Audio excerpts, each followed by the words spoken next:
ஹல்லேலூயா. எத்தனை பேர் சந்தோஷமாக இருக்கிறீங்க? ஆமென். நம்ம எல்லாம் ஒரு விசை எழுந்து நின்று நம்ம போதகருக்காக ஜெபிப்போமா?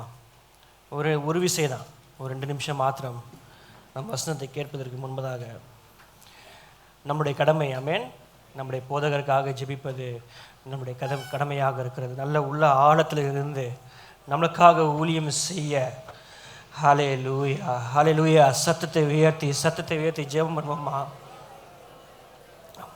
பரலோக தேவனே, ஆண்டவரே, இந்த சபையை நீர் முன்குறித்தீர் ராஜா. ஆண்டவரே, எங்கள் ஊழியக்காரை நீர் முன்குறித்தீர் தகப்பனே.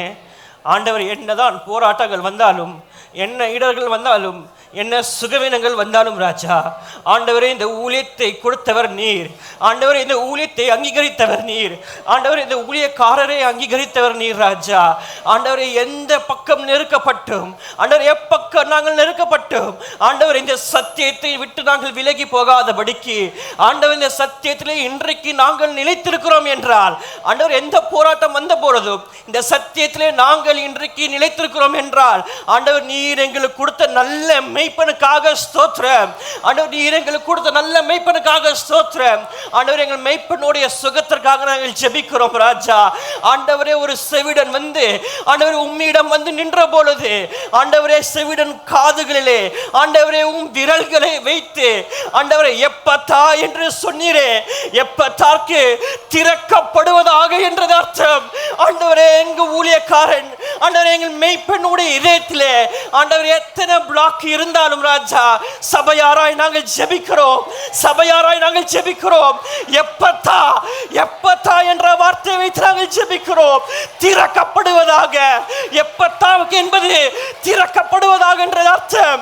ஆண்டவரே, அன்னைக்கு செவிடன் உடைய காதுகள் எப்பத்தான் என்று சொன்ன பொழுது செவிடன் உடைய காதுகள் திறக்கப்பட்டது போல, ஆண்டவர் இன்றைக்கு மெய்ப்பனுடைய இதயத்தில் ஆண்டவர் அடைக்கப்பட்ட பிளாக்குகள் நாங்கள் சபையாராய் சேர்ந்து எப்பத்தான் என்று சொல்லும் பொழுது, ஆண்டவர் எங்க பிளாக் இருக்குதோ, ஆண்டவர் அங்க உமது கரம் இறங்குவதாக, ஆண்டவர் உமது வரல் இறங்குவதாக, உமது மகிமை இறங்குவதாக, ஆண்டவரை திறக்கப்படுவதாக, அடைக்கப்பட்ட பிளாக் திறக்கப்படுவதாக ராஜா. சபையாராய் நாங்கள் ஜெபிக்கும் பொழுது அநேக அற்புதங்களை செய்த தேவன், ஆண்டவரை பல ஆண்டுகளாக அநேக சாட்சிகளை நாங்கள் கேட்டிருக்கிறோம் ராஜா.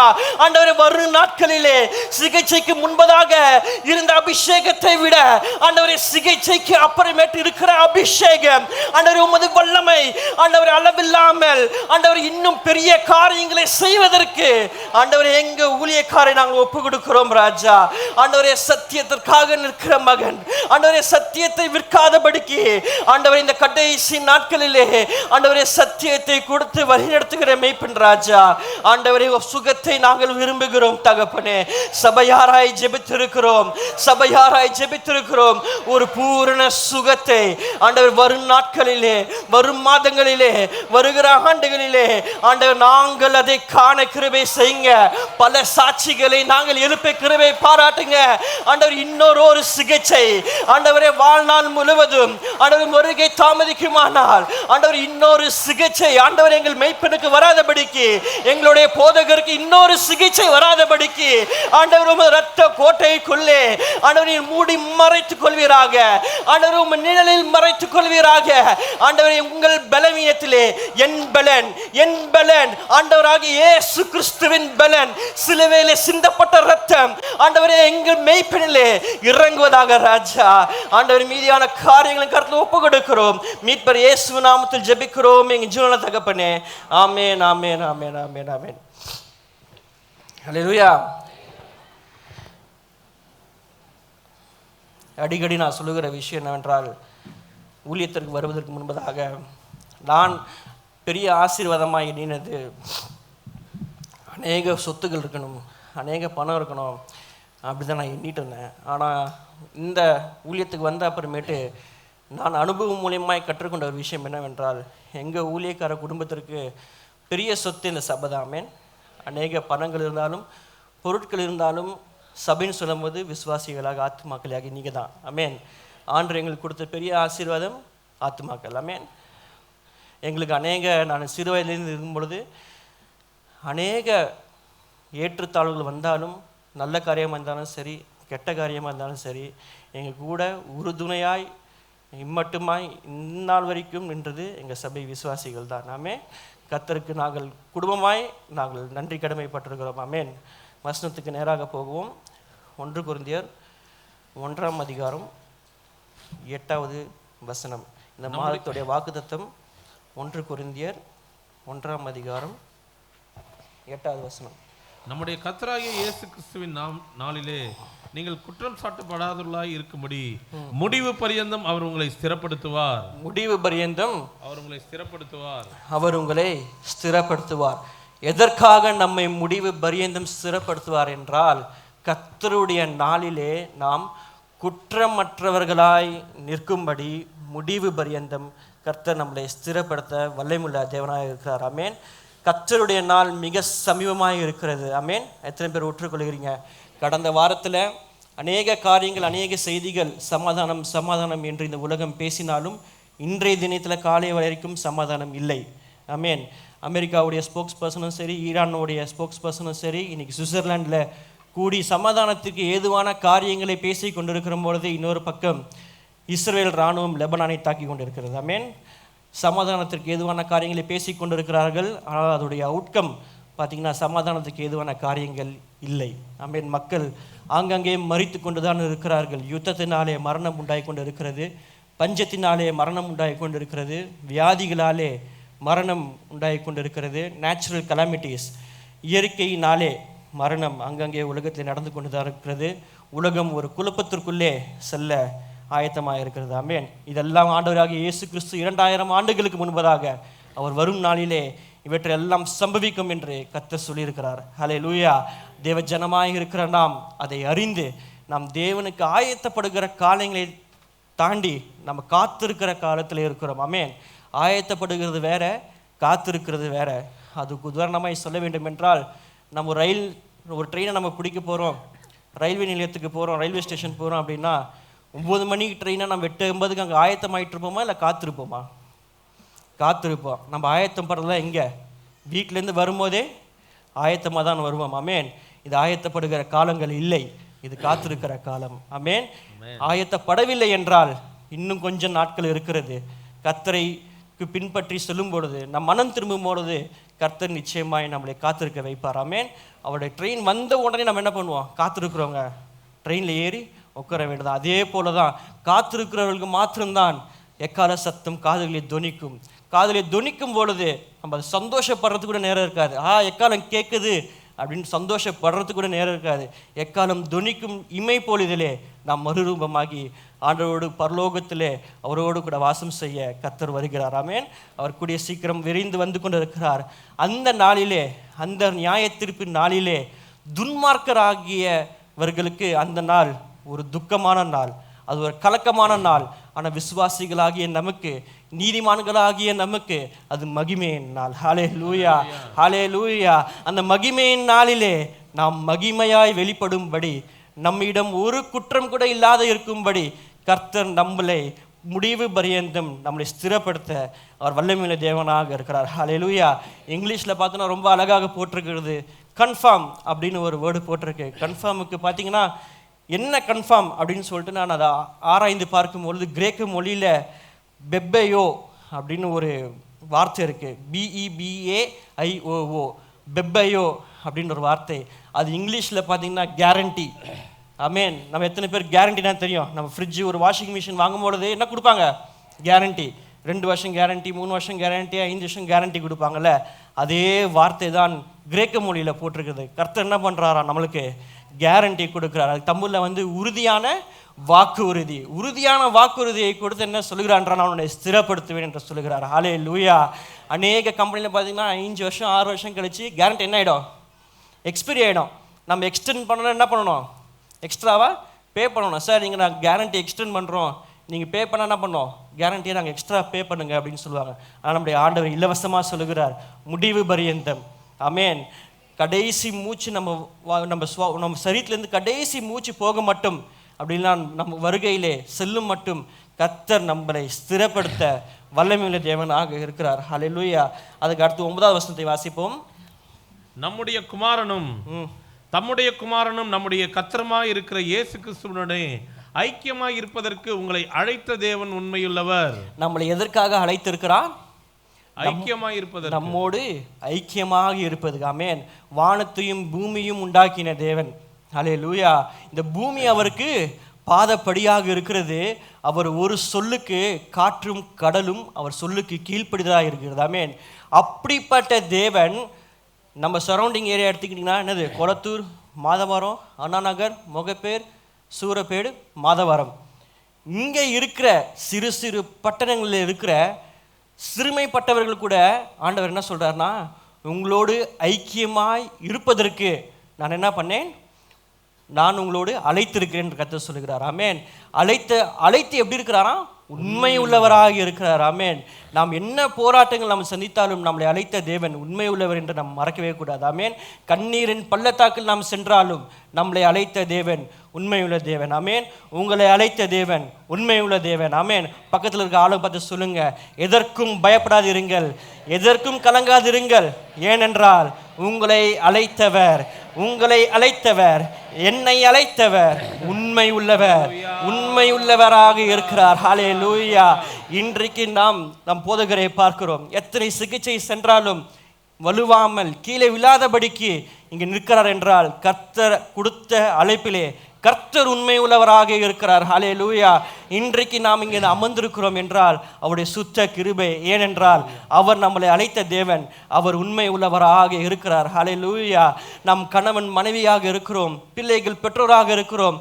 எந்த உறவும் எந்த ஒரு ஐக்கியமும் மனிதன் கொடுக்கிற எந்த ஒரு ஐக்கியமும் 100க்கு 100 உண்மை கிடையவே கிடையாது. என்னதான் கணவன் மனைவியை நேசித்தாலும் 99.9% தான் உண்மையாக இருக்க முடியும். மனைவி எத்தனை கணவனை நேசித்தாலும் 99.9% தான் பண்ண முடியும், உண்மையாக இருக்க முடியும். பிள்ளைகள் என்னதான் பெற்றோரை நேசித்தாலும் அதே தான், பெற்றோர்கள் பிள்ளைகளை நேசித்தாலும் அதே தான். ஆனால் 100க்கு 100 நம்முடைய ஐக்கியத்திலே உண்மையாக இருக்கிற தேவன் நம்மளை படைத்த ஆண்டவராகிய இயேசு கிறிஸ்து மாத்திரமே தான். ஹல்லேலூயா. அப்படிப்பட்ட தேவனை நாம் ஆராதிக்கும் போது நாம் கலங்க வேண்டிய விஷயம் இல்லவே இல்லை. ஆமென். அவர் தம்முடைய ஜனங்கள் மேல் வைராக்கியமாக இருக்கிறார். ஹல்லேலூயா. நம்முடைய தேவன் இரண்டு பட்ட தேவன். ஆமென். அது வந்து ஒரு டெட்லி காம்பினேஷன். என்னன்னா, வைராக்கியம் உள்ளவர் தம்முடைய ஜனங்கள் மேலே தம்முடைய ஜனங்களுக்கு உண்மையாக இருக்கிறார். ஹல்லேலூயா. அப்படி வேதத்தில் யாருக்கு கர்த்தர் வைராக்கியமும் உண்மை உள்ளவராக இருந்தால் என்றால், யாத்ராகமம் 1ஆம் அதிகாரம் 22வது வசனத்தை எடுத்து வாசிப்போம். யாத்ராகமத்தின் புஸ்தகம் 1ஆம் அதிகாரம் 22வது வசனம். அப்பொழுது பார்வோன் பிறக்கும் ஆண் பிள்ளைகளை எல்லாம் நதியிலே போட்டுவிடும் என்று சொல்லும் பிள்ளைகளை எல்லாம் உயிரோடு வைக்கும் தன் ஜனங்கள் எல்லாருக்கும் கட்டளையிட்டான். எல்லாருக்கும் இந்த விஷயம் அநேகருக்கு தெரிஞ்சதுதான். நதியிலே போடப்படவும் அப்படின்னு சொல்றது என்னன்னா, நைல் நதி. இந்த வேதத்திலே இந்த டிரான்ஸ்லேஷன் நைல் இல்லைனாலும் மாடர்ன் டிரான்ஸ்லேஷன்ல பார்த்தீங்கன்னா, இப்போ வருகிற வேதத்தில் பார்த்தீங்கன்னா அவங்க அச்சிடு தான் செய்கிறாங்க, பிரிண்ட் பண்ணி தான் கொடுக்குறாங்க. என்ன பிரிண்ட் பண்ணி தராங்கன்னா, நைல் நதி அப்படின்னு பிரிண்ட் பண்ணி தான் கொடுக்குறாங்க. நம்முடைய வேதத்தில் அது வெறும் நதின்னு போட்டிருக்கு. சரிங்களா? ஸோ நைல் நதி தான். அப்படியே நீங்கள் யாத்ராகமம் 7வது அதிகாரம் 19வது வசனத்தை வாசிங்க. யாத்ராகமம் 7ஆம் அதிகாரம் 19. மேலும் கர்த்தர் மோசேயை நோக்கி, நீ ஆரோனிடத்தில் உன் கோலை எடுத்துக்கொண்டு எகிப்தின் நீர்நிலைகளாகிய அவர்கள் வாய்க்கால்கள் மேலும் நதிகள் மேலும் குளங்கள் மேலும் தண்ணீர் நிற்கிற எல்லா இடங்கள் மேலும் அவைகள் இரத்தமாகும்படிக்கு உன் கையை நீட்டு. அப்பொழுது எகிப்து தேசம் எங்கும் மரப்பாத்திரங்களிலும் கற்பாத்திரங்களிலும் இரத்தம் உண்டாயிருக்கும் என்று சொல் என்றார். இந்த சம்பவம் நம்ம எல்லாருக்கும் தெரியும். ஆனால் அதில் கடைசி பகுதி பார்த்தீங்கன்னா, உன் கையை நீட்டு, அப்பொழுது எகிப்து தேசம் எங்கும் மரப்பாத்திரங்களிலும் கற்பாத்திரங்களிலும் ரத்தம் உண்டாயிருக்கும் என்று சொல் என்றார். அப்படியே என்ன அர்த்தம்னா, நான் இவ்வளோ நாள் நான் என்ன யோசிச்சுட்டு இருந்தேன் அப்படின்னா, கர்த்தர் நைல் நதியை வந்து என்ன பண்ணிட்டார், மோசே மூலியமாக ஆரோன் மூலியமாகவும் ரத்தமாக மாற்றிட்டார். ரத்தமாக மாட்டின உடனே இப்போ எகிப்து ஜனங்க வந்து வீட்டில் சேர்த்து வச்சுருப்பாங்கல்ல, தண்ணி சேர்த்து வச்சுருப்பாங்களே. நம்ம அந்த காலத்துலலாம் பார்த்திங்கன்னா இப்போ இருக்கிற வாட்டர் மோட்டர் மாதிரிலாம் கிடையாது. அப்போ என்ன பண்ணியிருப்பாங்க, மண்பானங்களிலும் பாத்திரங்களிலும் என்ன பண்ணியிருப்பாங்கன்னா தண்ணீரை வீட்டுக்குள்ளே சேர்த்து வைத்திருப்பார்கள். இந்த வசனம் என்ன சொல்லுகிறது, அப்படிப்பட்டு சேர்த்து வைத்து இருந்த எகிப்துடைய வீட்டுக்குள்ளே என்ன சென்றது அப்படின்னா, தேவனுடைய மகிமை சென்றது. ஆமென்.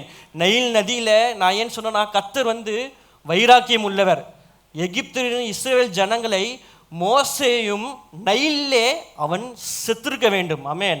நைலிலே அநேக குழந்தைகளை, ஆண் குழந்தைகளை பார்வோன் அந்த நதியில தான் கொன்றான். ஆனா இங்க பாத்தீங்கன்னா முதல் வாதை எங்க? நைல தான் வந்தது. ஆமென். எவ்வளோ வைராக்கியம் உள்ள தேவன் பார்த்தீங்களா? அவர் தம்முடைய ஜனங்களை ஒருபோதும் வெட்கப்பட்டு போக விடவே மாட்டார்.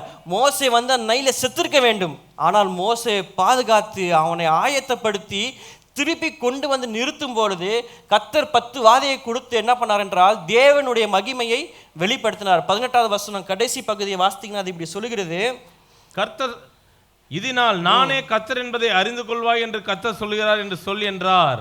இதனால் நானே கர்த்தர் என்பதை அறிந்து கொள்வாய் என்று கர்த்தர் சொல்லுகிறார். எகிப்து ஜனங்களுக்கு எபிரேயருடைய ஆண்டவர் யாருன்னு தெரியாது. அவர்கள் வந்து தேவனுடைய மகிமை இது வரைக்கும் கண்டதே இல்லை. எகிப்து ஜனங்களுக்கு வந்து இஸ்ரேல் ஜனங்களுடைய தேவனா யாருன்னு தெரியாது.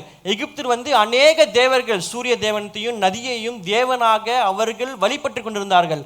அப்படிப்பட்ட நேரத்திலே தேவன் அவருடைய மகிமையை வெளிப்படுத்தும்படியாக எந்த நதியிலே இஸ்ரேல் ஜனங்கள் உடைய குழந்தைகளை அவர்கள் கொன்று போட்டாங்களோ அதே நதியில தான் கர்த்தர் முதலாவது மகிமையை வெளிப்படுத்துகிறார். ஆமென். தேவன் யார் என்பதை பார்வோனும் எகிப்தின் ஜனங்களும் அறிந்து கொள்ளும்படியாக கர்த்தர் அங்கே தம்முடைய மகிமையை வெளிப்படுத்துகிறார். ஆமென்.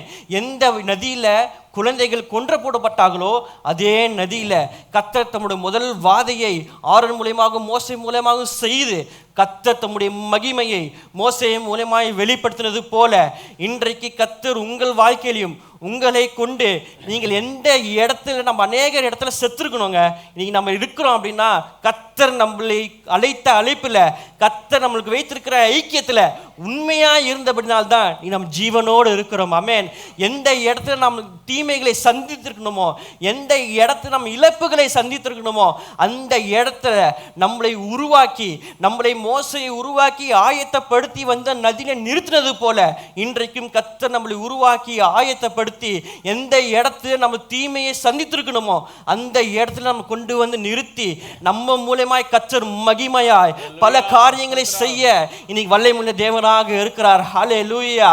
அவர்கள் வீட்டிலே வைத்து இருந்த தண்ணீர்களுக்குள்ள என்ன செஞ்சது? ரத்தம் சென்றது. ஆமென். எகிப்தில் எங்குமே ரத்தம் இருந்தது. அதுபோல உங்களுக்கு விரோதமாக வேலை செய்கிற இடத்துல இருக்கட்டும், உங்க சுற்றி அக்க பக்கத்தில் இருக்கட்டும், எங்க உங்களுக்கு விரோதமாக எழுந்து நிற்கிறார்களோ அவர்களுக்கு மத்தியில கர்த்தர் உங்க மூலமாய் மகிமையாய் வெளிப்படும் பொழுது நாம் ஆராதிக்கிற தேவன் ஜீவன் உள்ளவர், ஜீவன் உள்ளவர் என்றதை அவர்கள் அறிந்து கொள்ளும் அளவுக்கு கர்த்தர் மகிமையாய் நம் வாழ்க்கையில் அவர் வெற்றி சேர்க்க வல்லமையுள்ள தேவனாக இருக்கிறார். ஹல்லேலூயா. ஏனென்றால் கர்த்தர் நம்மளுக்கு இந்த மாதம் வாக்குத்தத்தமாய் கொடுத்திருக்கிறார். முடிவு பரியந்தம் உங்களை நான் ஸ்திரப்படுத்தி உங்களை வழி நடத்தி உங்களை நிலைநிறுத்துவேன் என்று கர்த்தர் சொல்லுகிறார். ஆமென். அதுக்கு ஒரு கேரண்டியும் கர்த்தர் கொடுத்துக்கிறார். ஹல்லேலூயா. அதுதான் இந்த வேதத்துடைய மகத்துவமே. அதுதான். எதுவுமே வந்து ஒரு கான்ட்ரவர்சி எதுவுமே கிடையாது. ஆமென். கர்த்தர் கொடுத்த வார்த்தைகள் ஒரு நாளும் தரையிலே வீணாக விழுவது இல்லை. ஹல்லேலூயா. வானமும் பூமியும் ஒளிந்து போகும், கர்த்தருடைய வார்த்தையோ ஒரு நாளும் அது ஒளிந்து போவது இல்லவே இல்லை. ஆமென். முடிவு பரியந்தம் உங்களை நான் ஸ்திரப்படுத்துவேன் என்று சொன்ன ஆண்டவர் முடிவு பரியந்தம் உங்களை ஸ்திரப்படுத்த அவர் போதுமானவராய் இருக்கிறார். ஏன் போதுமானவராய் இருக்கிறார் என்று கேட்டீங்கனால் அவர் உண்மையுள்ள தேவன். அவர் உண்மையுள்ள தேவன். அவர் பொய் சொல்ல ஒரு மனிதன் புத்திரன் அல்ல. அவர் பொய் சொல்ல ஒரு மனபுத்திரன் அல்ல. அவர் உண்மை உள்ளவர். கடைசி பரியந்தம் உங்களை நடத்த அவர் வல்லமையுள்ள தேவனாக இருக்கிறார். ஹல்லேலூயா. ஆதியாகமம் எழுதின புஸ்தகம் 21வது அதிகாரம் 10வது வசனத்தை வாசிப்போம். ஆதியாகமம் 21:10. ஆபிரகாமை நோக்கி இந்த அடிமை பெண்ணையும் அவள் மகனையும் புறம்பே தள்ளும். இந்த அடிமை பெண்ணின் மகன் என் குமாரனாகிய ஈசாக்கோட சுதந்திரவாளியா இருப்பதில்லை என்று சொல்றான். இப்போ இங்க என்ன ஒரு நடக்குது நான் சொல்லிடுறேன். முழுசா படிச்ச நேரம் அதிகமாகும்.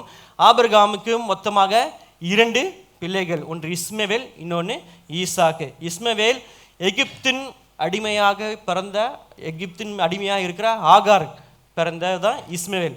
சாராக்கு பிறந்தது ஈசாக்கு. ஈசாக்கு தான் ஆண்டவரால் வாக்குத்தத்தம் பண்ணப்பட்ட ஒரு மகன். இப்போ சாராளுக்கு ஈசாக்கு பிறந்த உடனே ஒரு ஆவிக்குரியத்துக்காக நான் சொல்கிறேன். ஈசாக்கும் ஆபிரகாம் என்ன பண்ணுறாங்கன்னா, சாராலும் ஆபிரகாமும் அந்த பெண்ணை வந்து மறுபடியும் வாசிப்போமே. ஆபிரகாமை நோக்கி இந்த அடிமை பெண்ணையும் அவள் மகனையும் புறம்பே தள்ளும். என்ன பண்ணணும்? புறம்பே தள்ள வேண்டும். இந்த உலகம் உங்களை புறம்பே தள்ளியிருக்கலாம். நான் இன்னும் எக்ஸ்ட்ரா ஒன்று சொல்கிறேன். இந்த உலகம் உங்களே புறம்பே தள்ள வேண்டும். உங்களை உலகம் புறம்பே தள்ளவில்லை என்றால் நீங்கள் உலகத்தோடு உலகமாய் வாழ்ந்து கொண்டீர்கள் என்று அர்த்தம். நீங்கள் ரட்சிக்கப்பட்டோம் என்று சொல்லுகிற நாம், தேவனுடைய பிள்ளைகள் என்று சொல்லுகிற நாம், நான் வாலிபர்களுக்கு, இளம் வாலிபர்களுக்கு நான் ஸ்பெசிஃபிக்காக சொல்கிறேன், உலகம் நம்மளை புறக்கணிக்கவில்லை என்றால், உலகம் நம்மளை ஒதுக்கி வைக்கவில்லை என்றால், நம்முடைய ரட்சிப்பின் வாழ்க்கை ஆண்டவரோடு இல்லை என்று தான் அர்த்தம். நீங்கள் ஆண்டவரோடு வாழும் பொழுது, வேறு பிரிக்கப்பட்ட வாழ்க்கையை நீங்கள் வாழும் பொழுது, கர்த்தரால் அபிஷேகம் பண்ணப்பட்டு நீங்கள் ஆண்டவரோடு இருக்கும் பொழுது, இந்த உலகம் உங்களை நிச்சயமாக என்ன பண்ணும்? புறக்கணிக்க தான் செய்யும். நான் சிறு வயதில் இருக்கும் பொழுது எனக்கு நன்றாக ஞாபகம் இருக்கிறது. ஒரு 100 பேர் இருக்கிறாங்க அப்படின்னா 20 பேர் அப்படி தான் குடிப்பாங்க, புகையும் பிடிப்பாங்க, அப்படி தானே. இன்னொரு 80 பேர் வந்து என்ன பண்ணுவாங்கன்னா நார்மலாக இருப்பாங்க.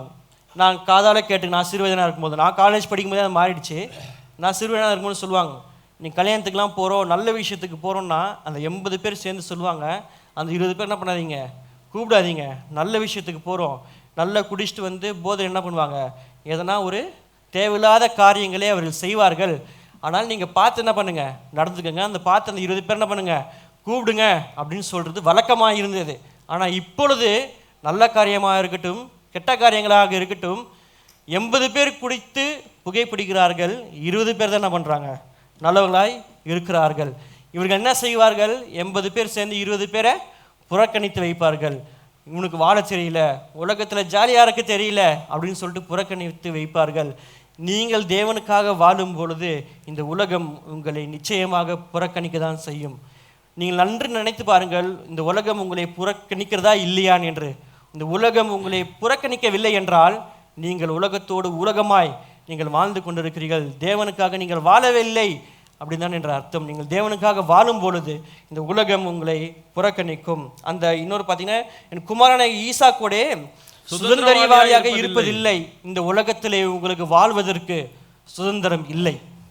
தேவனுடைய பிள்ளைகளாய் நாம் வாழும் பொழுது இந்த உலகத்திலே நாம் சுவிசேஷம் சொல்வதற்கு இன்னைக்கு சுதந்திரம் இருக்கா?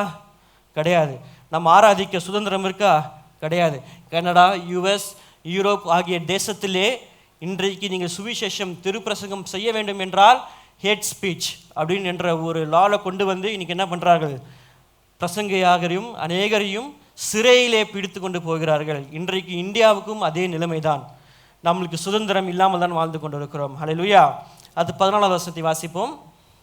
ஆபிரகாம் அதிகாலையிலே எழுந்து அப்பத்தையும் ஒரு துருத்தி தண்ணீரையும் எடுத்து ஆகாருடைய தோளின் மேல் வைத்து பிள்ளையையும் ஒப்பு கொடுத்து அவளை அனுப்பிவிட்டான். அவள் புறப்பட்டு போய் பெயர்சபாவின் வனாந்திரத்திலே அலைந்து திரிந்தாள். இப்ப பாத்தீங்கன்னா, ஆபிரகாம் அதிகாலையில் எழுந்தோடனே நிறைய வேலை இருக்கும் ஒருத்தவங்களுக்கு, கரெக்டுங்களா? அநேக வேலைகள் இருக்கும்.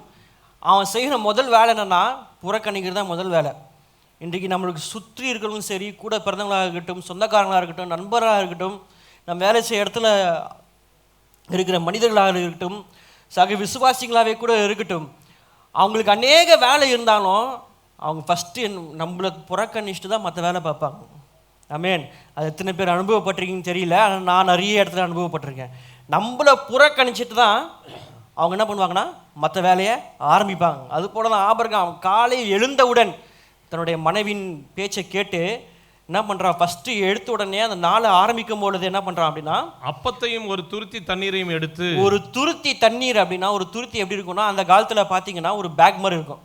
அந்த பேக்கில் வந்து ஒரு ஆட்டுனாலோ இல்லை ஒரு மிருகத்தினாலும் செய்யப்பட்ட தோலினாலே ஒரு கேன் மாதிரி செஞ்சுருப்பாங்க. அதில் கொஞ்சம் தண்ணி ஊற்றி என்ன பண்ணுவாங்கன்னா கொடுத்து அனுப்புவாங்க. சரிங்களா? உங்கள் கற்பனைக்கு ஒரு வாட்டர் பாட்டில் வச்சுங்க, ஆனால் நம்ம துருத்தின்னு பார்ப்போம்.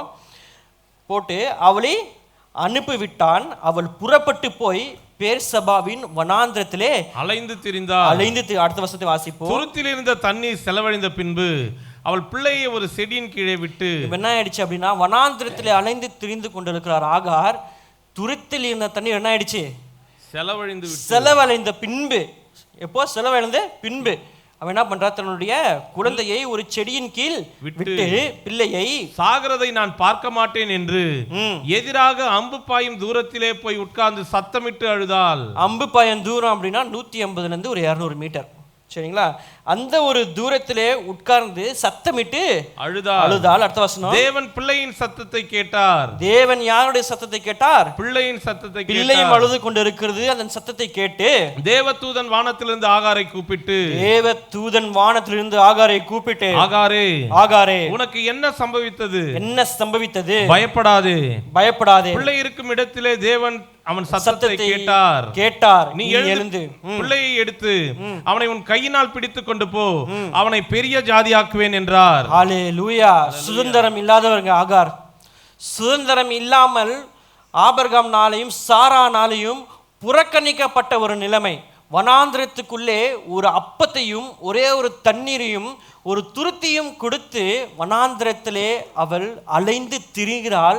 அலைந்து திரிந்து இருந்து கொண்டிருக்கும் பொழுது அப்பமும் தண்ணீரும் சென்ற பின்பு, காலியான பின்பு, இப்போ அவளுக்கு என்ன செய்யணும்னு தெரியாம கதறி அழுது கொண்டிருக்கிறாள். அந்த நேரத்திலே கர்த்தர் பிள்ளையின் சத்தத்தை கேட்டு ஆகாரே, ஆகாரே என்று கூப்பிட்டு அங்க வந்து நிற்கிறார் ஆண்டவர். ஹல்லேலூயா. இன்றைக்கு நீங்கள் எந்த இடத்தில் இருந்து ஒன்றுமே இல்லை என்று நினைத்து, எல்லாமே காலி ஆயிடுச்சுன்னு என்று நினைத்து நீங்கள் ஒரு இடத்துல இருந்து அழுது கொண்டிருக்கும் பொழுது, நீங்கள் முழங்கால் படியிட்டு தேவனுடைய பிரசனத்திலும் கரத்தை உயர்த்தி நீங்கள் தேவனே என்று கூப்பிடும் பொழுது அவர் உங்களை அழைக்கும் சத்தம், ஹல்லேலூயா, உங்களை அழைக்கும் சத்தம் உங்கள் காதிலே கேட்கும். ஹல்லேலூயா. தொடர்ந்து வாசிப்போம். 19வது வசனம்.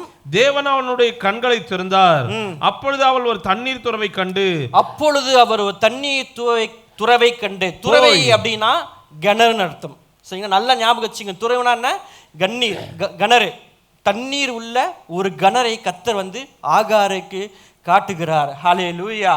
இன்றைக்கு மனிதன் நம்மளுக்கு கொடுத்த காரியம் அளவுள்ளது. நாம் சம்பாதிக்கிற சம்பாத்தியத்துக்கு, நாம் செய்கிற வேலைக்கு மனிதன் என்ன பண்ணுவான்னா எண்ணி எண்ணி எண்ணி எண்ணி கொடுப்பான். யாரா சொல்ல முடியுமா? நான் இந்த இடத்துல வேலை செய்கிறேன், எனக்கு அதிகமான சம்பளம், நான் வேலை செய்கிறது காட்டில் எனக்கு அதிகமான சம்பளம் வருதுன்னு சொல்ல முடியுமா? சொல்ல முடியாது. மனிதன் என்ன பண்ணுவான் என்றால், இந்த உலகம் நம்மளுக்கு என்ன கொடுக்கும் அப்படின்னு கேட்டிங்கன்னா, நாம் செய்கிற வேலைகளுக்கு அது எண்ணி எண்ணி கொடுக்கும். ஆமென். அது எத்தனை பேர் அனுபவத்தோடு நீங்கள் இருக்கிறீங்க? எல்லாரும் அந்த அனுபவத்தோடு தான் இருப்போம். எண்ணி எண்ணி இந்த உலகம் கொடுக்கும். அது ஒரு நாள் தீர்ந்து போகும். ஹல்லேலூயா. என் தேவன் கொடுப்பது அளவு அற்றது. ஹல்லேலூயா. மனிதர்கள் கொடுக்கிறது அளவோடு இருக்கும். இந்த உலகம் உங்களுக்கு கொடுக்கிறது அளவோடு இருக்கும். ஒரு துருத்தியை தான் ஆபிரகாம் ஆகாருக்கு கொடுத்தாள். ஆனால் இன்றைக்கு நம் தேவ சமூகத்தில் உட்காரும் பொழுது, அவருடைய ஐக்கியத்திலே நாம் சீர்படுத்தும் பொழுது, தேவனோடு நல்ல நம்ம ஐக்கியமாக இருக்கும் பொழுது கர்த்தர் ஒரு துறவை வைத்திருக்கிறார். ஹல்லேலூயா. துறவு என்பது தலைமுறைக்கான ஒரு ஆசீர்வாதம். ஹல்லேலூயா. துருத்தி என்பது ஒரு சாதா ஒரு வாட்டர் பாட்டில், ஒரு சின்ன ஒரு வாட்டர் பாட்டில் தான் ஆகாருக்கு இருந்தது. ஆனால் ஆகார் அழுது புலம்பிக் கொண்டு இருக்கும் பொழுது, வனாந்திரத்திலே அலைந்து திரிந்து கொண்டு இருக்கும் பொழுது, ஆகார் ஆகார் என்று தேவன் ஆகாரை அழைத்தது போல இன்றைக்கு உங்கள் பெயரை சொல்லி கர்த்தர் அழைத்திருக்கிறார். ஆகாரை அழைத்த தேவன் உண்மை உள்ளவர் என்றால், இன்றைக்கு நம்மளை அழைத்த தேவன் அவர் உண்மை உள்ளவராக இருக்கிறார். ஹல்லேலூயா. அவர் உண்மை உள்ளவராக இருக்கிறபடியால் கடைசி பரியந்தம் நம்மை நடத்துவார், கடைசி பரியந்தம் நம்மை ஸ்திரப்படுத்துவேன் என்று சொல்லியிருக்கிறார். அந்த தேவன் சதா காலங்களிலும் ஜீவனுள்ள தேவனாக இருக்கிறபடியால் உங்கள் முடிவு அந்த துருத்தியில் முடிகிறது அல்ல. உங்களுடைய முடிவு அந்த துருத்தியில் முடிகிறது அல்ல. ஒரு துறவை கொடுத்து உங்கள் கண்களை நீங்கள் ஏறெடுத்து பார்க்கும் பொழுது, கர்த்தருடைய சமூகத்தில் இருந்து நீங்கள் உங்கள் கண்களை நீங்கள் ஏறெடுத்து பார்க்கும் பொழுது, கர்த்தர் உங்களுக்கும் உங்கள் குடும்பத்திற்கும் கர்த்தர் ஒரு துறவை வைத்திருக்கிறார். ஹல்லேலூயா. ஹல்லேலூயா. இன்றைக்கு நாம் ஜெபிக்கிற காரியங்கள் என்ன? இன்றைக்கு நாம் ஜெபித்துக் கொண்டிருக்கிற காரியங்கள் நம்மளுக்கு தெரிந்த காரியங்களை வைத்து ஜெபித்துக் கொண்டிருக்கிறோம். நான் மறுபடியும் சொல்லுகிறேன், நம்மளுக்கு தெரிந்த காரியங்கள், நம் அறிவுக்கு எட்டின காரியங்களை வைத்து நாம் ஜெபித்துக் கொண்டிருக்கிறோம்.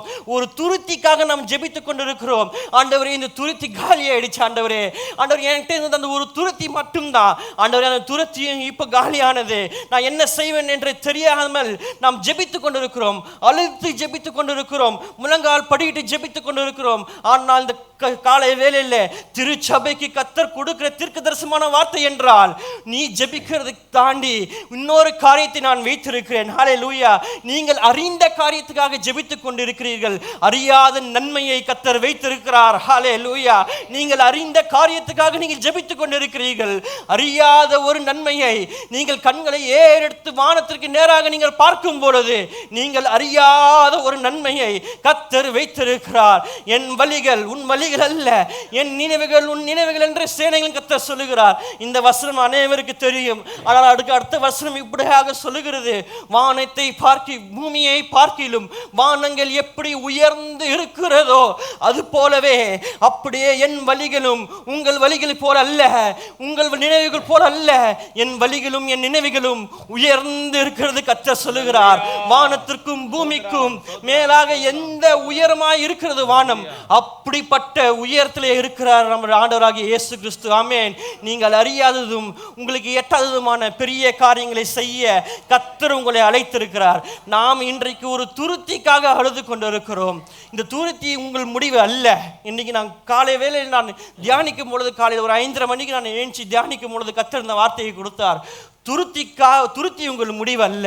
இன்னைக்கு நாம் அநேகர் நினைத்து கொண்டிருக்கிறோம், கர்த்தர் எனக்கு வைத்த முடிவு ஒரு துருத்தி, இந்த துருத்திக்கு மேல கர்த்தர் ஒரு ஆரம்பத்தை நம்மளுக்கு வைத்திருக்கிறாரா என்ற ஒரு கேள்வியோடு நீங்கள் வந்திருக்கலாம். ஆனால் கர்த்தர் சொல்லுகிறார், துருத்தி உங்கள் முடிவு அல்ல, துருத்தி உங்கள் முடிவு அல்ல. துருத்தி காலியான பின்பு துறவை கொடுத்து உங்களுக்கு ஒரு புதிய ஆரம்பத்தை கொடுக்கிற ஆண்டவராக இருக்கிறார். ஹல்லேலூயா. இன்றைக்கு நாம் கடனாக இருக்கலாம், நம்முடைய சூழ்நிலையை பார்த்தா இருக்கிற கொஞ்சம் துருத்தி கூட நம்ம கையில் இல்லாமல் இருக்கலாம். ஆனால் ஒரு துறவை என்பது ஒரு பெரிய கணரு. ஹல்லேலூயா. அதை உங்களுக்கு ஆகாரு கொடுத்த தேவன் இன்றைக்கு நம்மளுக்கும் கொடுக்க அவர் போதுமானவராக இருக்கிறார். ஹல்லேலூயா. இது இன்னொரு வசனத்தை பார்த்தோம் என்றால், ஆகாரை அடிமை பெண், எகிப்தின் அடிமை பெண் தான் வேதத்தில் இருக்கும். ஆனால் இந்த 14வது வசனத்துக்கு அவள் எப்போ வண்ணாந்திரத்திலே கால் எடுத்து வைக்கிறாளோ, வேதத்தில் நீங்கள் அடிமை பெண் அவளை பார்க்கவே முடியாது. ஹல்லேலூயா. இன்றைக்கு நாம் நினைக்கலாம், வனாந்திரத்தின் பாதையை, இந்த கண்ணீரின் பாதையை நான் செல்லுகிறேனே, இந்த துக்கத்தின் பாதத்தின் வழியாக நான் செல்லுகிறேனே. இந்த வாரத்தில் பலர் நீங்கள் துர்ச்செய்தியை நீங்கள் கேட்டிருக்கலாம். ஒரு புதிய துர்ச்செய்தியை கேட்டு அந்த பாதை வழியே நான் செல்லுகிறேனே அப்படின்னு நீங்கள் யோசித்திருக்கலாம். ஆனால் நீங்கள் எதற்கும் பயப்படாதீர்கள், கலங்காதிருங்கள். கர்த்தர் ஒரு புதிய துவக்கத்தை வனாந்திரத்திலே ஆகாருக்கு கொடுத்தார். இன்றைக்கு நம்ம துர்ச்செய்திகள் மூலியமாய் ஒரு புதிய ஆரம்பத்தை கர்த்தர் நம்மளுக்கு கொடுக்க வல்லமையுள்ள தேவனாக இருக்கிறார். ஹல்லேலூயா.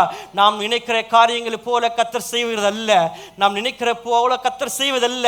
அவருடைய காரியங்கள் வித்தியாசமானவைகள். ஹல்லேலூயா. அவருடைய காரியங்கள் வித்தியாசமானவைகள். நாம் எண்ணி பார்க்க முடியாத காரியங்களை கர்த்தர் செய்கிற தேவன். ஆமென். அவர் வானத்தையும் பூமியும் சிருஷ்டித்தார். நம்முடைய அறிவுக்கு அது எட்டாத காரியமாக இருக்கிறது. அதுபோல அவரால் நம் வாழ்க்கையில் ஒரு காரியத்தை சிருஷ்டிக்கவும் முடியும், ஒரு காரியத்தை அவரால் அழிக்கவும் முடியும். ஆமென். அவர் நம்மளை இம்மட்டுமாய் அழிக்காதபடி புது புது காரியங்களை கொடுத்து, புது புது கிருபைகளை கொடுத்து, புது புது வல்லமைகளை கொடுத்து, புது அபிஷேகத்தை கொடுத்து தினம்தோறும் நாம் வாழ்வதற்கு கர்த்தர் மட்டுமாய் கிருபை செய்திருக்கிறார். ஹல்லேலூயா. ஹல்லேலூயா. அடுத்து வாசிப்போம் வெளிப்படுத்தல் புஸ்தகம் 2வது அதிகாரம் 4வது வசனத்தை வாசிப்போம். வெளிப்படுத்தல். ஆனாலும் நீ ஆதியில் கொண்டிருந்த அன்பை விட்டாய் என்று உன் பேரில் எனக்கு குறை உண்டு. ஆகையால் நீ இன்ன நிலைமையிலிருந்து விழுந்தாய் என்பதை நினைத்து மனம் திரும்பி ஆதியில் செய்த கிரியைகளை செய்வாயாக. இல்லாவிட்டால் நான் சீக்கிரமாய் உன்னிடத்தில் வந்து நீ மனம் திரும்பாத பட்சத்தில் உன் விளக்கு தண்டை அதனிடத்தில் நின்று நீக்கிவிடுவேன். ஆமென். ஆகையால் நீ இன்ன நிலைமையில் இருந்து கீழே விழுந்தாய் என்பதை நினைத்து மனம் திரும்பு. ஃபர்ஸ்ட் என்ன சொல்றாரு ஆண்டவர்? ரிமெம்பர், நினைத்து. ரெண்டாவது ரிப்பெண்ட். அது ஹீப்ரூவில் பார்த்தீங்கன்னா ரொம்ப அழகாக இருக்கிறது. ரிப்பெண்ட், மனம் திரும்புன்ற தமிழ் வார்த்தை, ரிப்பெண்ட் அப்படின்றது ஒரு இங்கிலீஷ் வார்த்தை. ஹீப்ரூவில் பார்த்தீங்கன்னா SHUV, ஷூ அப்படின்னா என்ன அர்த்தம் அப்படின்றால் யூட்டன்.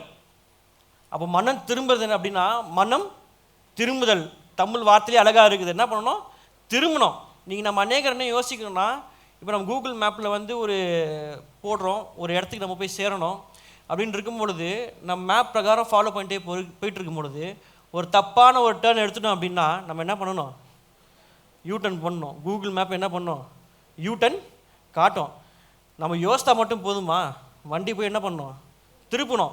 இன்றைக்கி நம்ம அநேகர் என்ன பண்ணுறோன்னா, அந்த ஒரு கில்ட்டி கான்ஷியஸ்னால கர்த்தர் நம்மளுக்கு அந்த பாவ உணர்ச்சியை நம்மளுக்கு கொடுத்ததுனால நாம் நினைக்கிறோம் சபைக்கு லேட்டாக போக கூட என்ன பண்ணுறோம்? நினைக்கிறோம். செய்ய முடியுதா? செய்ய முடியல. ஜெபிக்க வேண்டும் என்று நினைக்கிறோம், ஜெபிக்க முடியுதா? முடியல.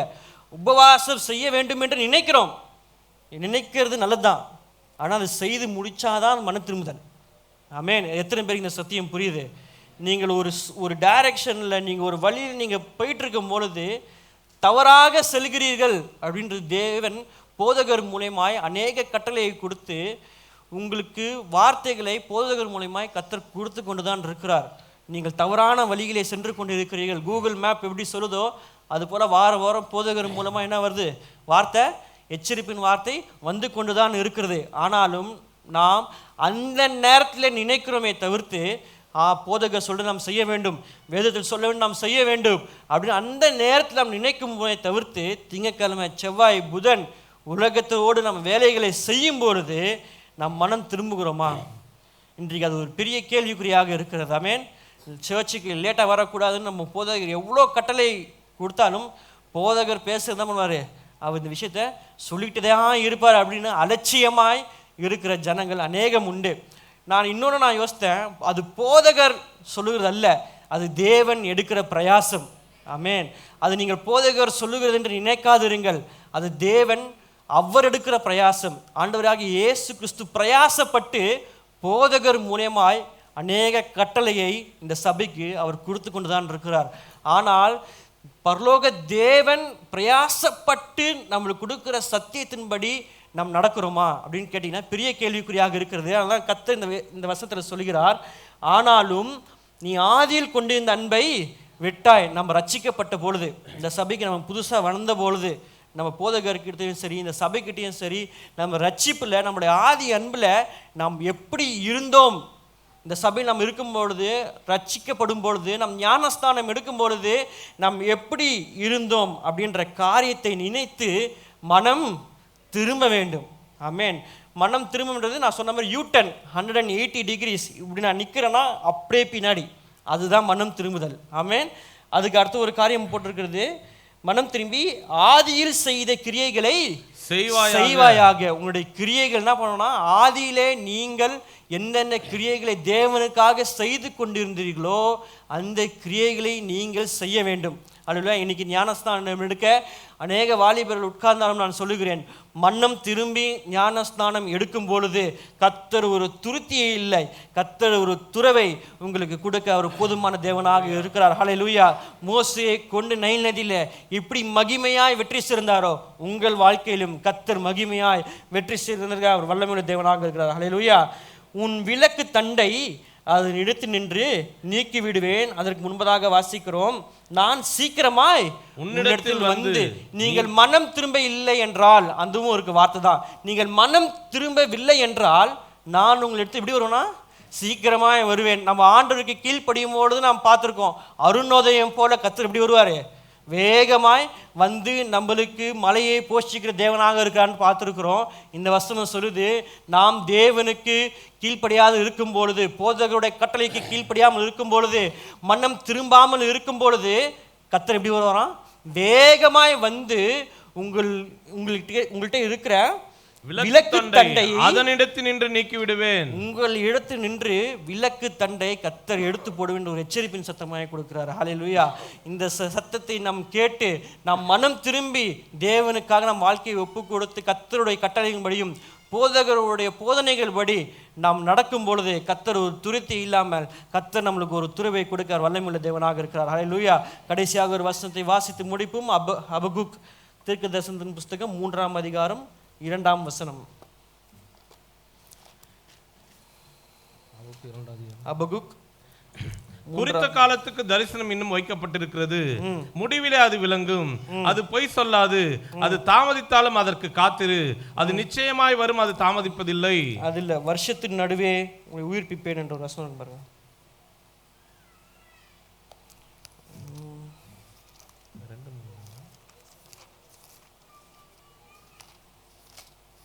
அபகுக் 3:2 தானே? கர்த்தாவே, நீர் வெளிப்படுத்தினதை நீ கேட்டேன். அதுதான் எனக்கு பயம் உண்டாயிற்று. கர்த்தாவே, வருஷங்களின் நடுவிலே உம்முடைய கிரியை உயிர்ப்பியும், வருஷங்களின் நடுவிலே அதை விளங்க பண்ணும். கோபித்தாலும் இரக்கத்தை நினைத்தருளும். மறுபடியும் வாசிப்போம். கர்த்தாவே, நீர் வெளிப்படுத்தினதை நான் கேட்டேன், எனக்கு பயம் உண்டாயிற்று. கர்த்தாவே, வருஷங்களின் நடுவிலே உம்முடைய கிரியை உயிர்ப்பியும். போதும், வருஷத்தின் நடுவிலே உமது கிரியையை உயிர்ப்பியும். இதான் கடைசி வசனம். நான் சொல்லித்து முடிக்க போகிறேன். கர்த்தர் உங்களை நிச்சயமாக ஆசீர்வதிப்பார். இந்த வசனத்தை கூர்ந்து கவனிங்கள். வருஷத்தின் நடுவிலே, வருகிற வாரம் என்ன வாரம் தெரியுமா? யாருன்னா ஐடியா இருக்கா? வருஷத்துல 3 வாரங்கள் நடு வாரமாக இருக்கிறது. நடு பகுதி, ஒரு வருஷத்தின் நடு பகுதி 52 வாரம் இருக்குது ஒரு வருஷத்துல. கரெக்ட் தானே? அதை நீங்கள் டிவைட் பை 2 போட்டிங்கன்னா 26வது வாரம்னு வரும். அந்த 20 வாரம் 26th வீக் இல்லாமல் 25, 26, 27, 25, 25வது வாரம், 26வது வாரம், 27வது வாரம் ஆகிய 3 வாரங்களும் வருஷத்தின் நடுப்பகுதியாக கருதப்படுகிறது. ஆமென். நம்ம நுழைந்திருப்பது 25வது வாரம். அஃபிஷியலாக சொல்ல போனால் வருஷத்தின் நடுவிலே நாம் பிரவேசிக்கிறோம். ஆமென். இந்த வசனத்தை வைத்து 3 வாரங்கள் நான் தீர்மானம் பண்ணேன் என்றால் 21 நாள்.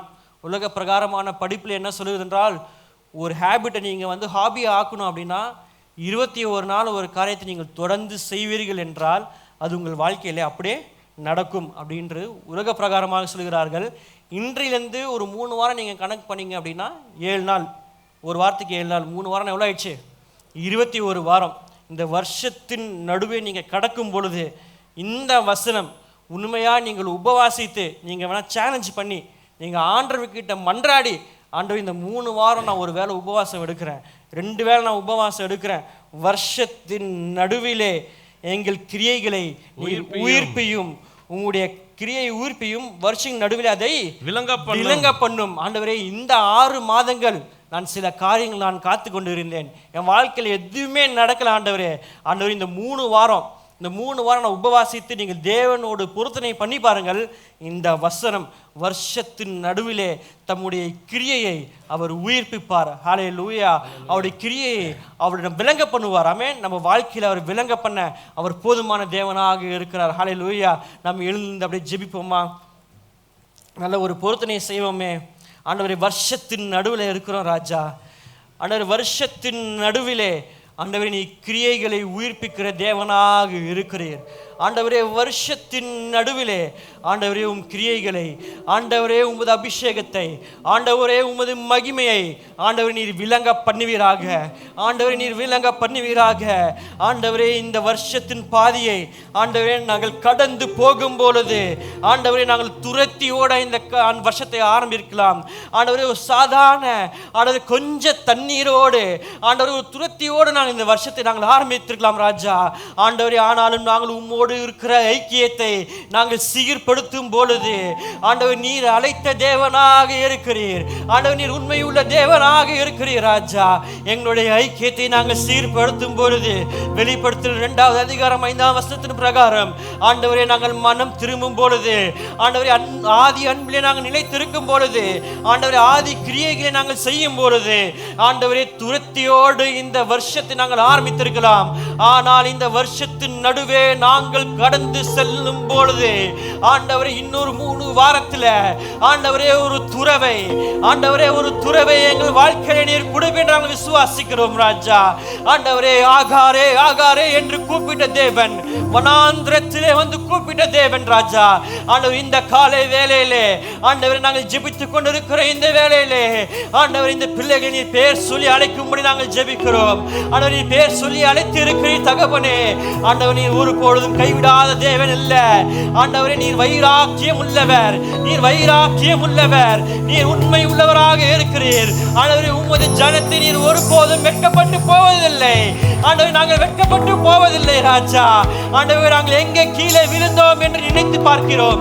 ஆண்டவரே, இந்த காலை வேளையிலே எங்கே கீழே விழுந்தோம் என்று நினைத்து பார்க்கிறோம். ஆண்டவரே, எங்க ரட்சிப்பின் பயணத்தில், ஆண்டவரே எங்க விசுவாசத்தின் பயணத்தில் ஆண்டவரே நான் கீழே விழுந்தவர்களா இல்லாதபடிக்கு ஆண்டவரே மனம் திரும்பி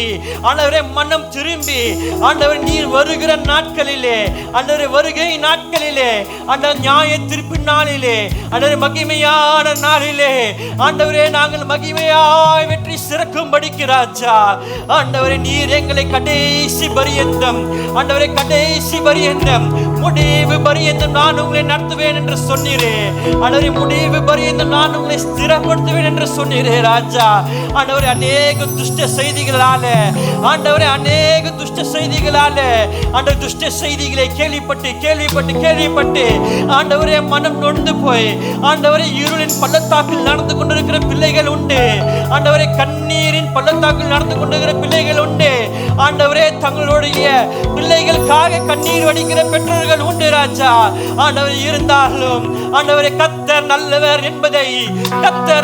என்பதை ருசித்து பாருங்கள் ஆண்டவரே நாங்கள் ருசித்து பார்க்க ஆண்டவரே குடும்பமாய் நீ நல்லவர் என்பதை ருசித்து பார்க்க ஆண்டவரே சபையாய் நீ நல்லவர் என்பதை நாங்கள் ருசித்து பார்க்க ஆண்டவரே இந்த காலை வேணும் எங்களை ஒப்புக் கொடுக்கிறோம் ஆண்டவரே எங்களை ஒப்புக் கொடுக்கிறோம் தகப்பனே ஆண்டவர் நீரே எங்களை நடத்துவீராக ஆண்டவர் இந்த உலகத்தினால் அல்ல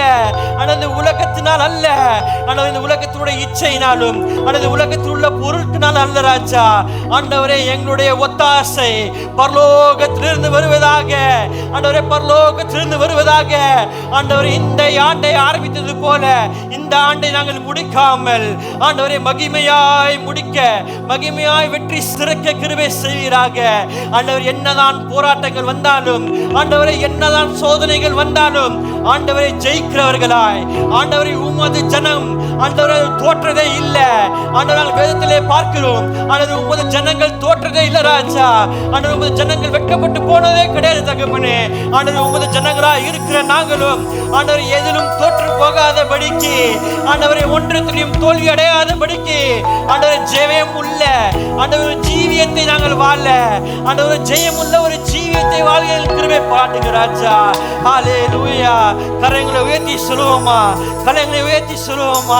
ஆண்டவரே நான் வாழ்ந்தாலும் உமக்காக வாழுவேன் ஆண்டவரே நான் மரித்தாலும் உமக்காக நான் மரிப்பேன் ராஜா ஆண்டவரே ஒரு புதிய ஆரம்பத்தை ஆண்டவரே இந்த ரட்சிப்பின் வாழ்க்கையில ஒரு புதிய ஆரம்பத்தை ஆண்டவரே எங்களுக்கு நீர் கொடுப்பீராக இந்த விசுவாசத்தின் பிரயாணத்தில் ஆண்டவர் நாங்கள் சோர்ந்து போனோம் ஆண்டவர் இன்றைக்கு இந்த காலை வேளையிலே எங்களுடைய ஆதி அன்பை நாங்கள் நினைத்து பார்க்கிறோம் ராஜா ஆண்டவர் எங்கள் ஆதி அன்பை நாங்கள் நினைத்திருப்போம் ஆண்டவர் எங்கள் ஆதி கிரியையை நாங்கள் செய்வோம் என்று கர்த்தர்கிட்ட ஒப்பு கொடுக்கிறீங்களா கர்த்தரிடத்தில் நீங்கள் ஒப்பு கொடுக்கும் பொழுது கர்த்தர் உங்களை வைத்து என்ன சித்தம் வைத்திருக்கிறாரோ உங்களை வைத்து என்ன நோக்கத்தை வைத்திருக்கிறாரோ உங்கள் குடும்பத்தை வைத்து என்ன நோக்கத்தை வைத்திருக்கிறாரோ அந்த சித்தத்தையும் அந்த நோக்கத்தையும் அவர் செய்ய போதுமான தேவனாக இருக்கிறார் ஹல்லேலூயா பலவீனம் இல்லாமல் இருக்கலாம் ஆனால் பலவீனம் இல்லாத நேரத்திலே கர்த்தருடைய பலன் நமக்கு பூர்ணமாய் விளங்கினபடியால் கர்த்தருக்கு நல்ல ஸ்தோத்திரம் செலுத்துவோமா கரங்களை தட்டி ஹல்லேலூயா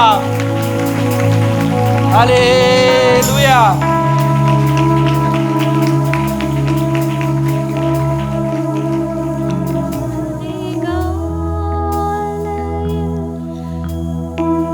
திருமுகம் தேடி அர்ப்பணித்தேன் என்னை ஆராதனை துதி ஸ்தோத்திரங்கள்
ஆகாரின் அடிமைத்தனத்தை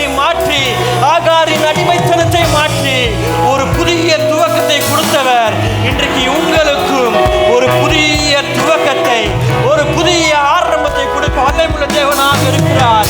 வருஷத்தின் நடுவிலே உமது கிரியை விலக பண்ணுகிறவர். இந்த வருஷம் 2026 வருஷத்தின் நடுப்பகுதியில் இருக்கிற நம்மளுக்கு ஒரு புதிய கிரியையை அவர் விலக பண்ண அவர் போதுமான தேவனாக இருக்கிறார். ஹல்லேலூயா. எத்தனை பேர் விசுவாசிகளோ கரங்களை தட்டி தேவனுக்கே மகிமை செலுத்துவோம். ஹல்லேலூயா. கர்த்தர் தாமே இந்த வார்த்தையை ஆசீர்வதிப்பாராக. ஆமென். ஆசீர்வதிக்கு மாத்திரமல்ல, இந்த வார்த்தைகளை உங்கள் வாழ்க்கையிலே ஆமென் என்றும் கர்த்தர் இந்த ஆண்டு முடிவுக்குள்ளே கர்த்தர் செய்ய போதுமானவராக இருக்கிறார். ஹல்லேலூயா. இந்த ஜனவரி மாதத்திலிருந்து இந்த மாதம் வரைக்கும் நம்மை தூக்கி சுமந்த தெய்வம். ஆமென். இனியும் வரப்போகிற 6 மாதங்கள் நாம் எப்படி கடப்போம் என்று அநேகர் கேட்டுக்கொண்டு இருக்கலாம். எல்லா மாதமும் நாம் கேட்கிற கேள்விக்கு கர்த்தர் பதில் கொடுத்து கொண்டேதான் இருக்கிறார்.